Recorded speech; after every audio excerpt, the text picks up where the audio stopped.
Welcome to our channel. Today we how to transfer your files to a USB drive, beginner guide step by step clearly. To transfer your files to a USB drive, begin by gathering your materials. You will need a computer and a USB drive. Insert the USB drive into an available USB port on your computer.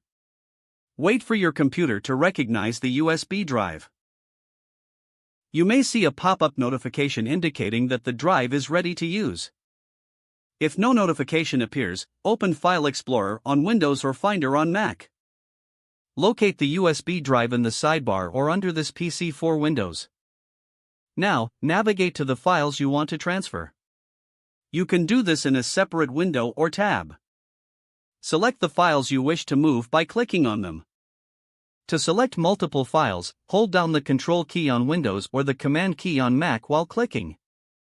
Once you have selected the files, right-click on one of the highlighted files.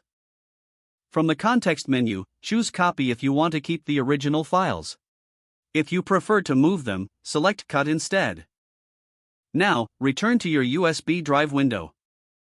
Right-click in the blank space within the USB drive window. Select Paste from the context menu.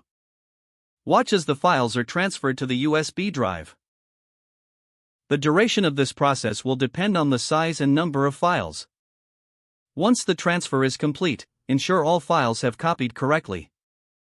To safely eject the USB drive, click on the eject icon in the taskbar for Windows or drag the drive icon to the trash for Mac.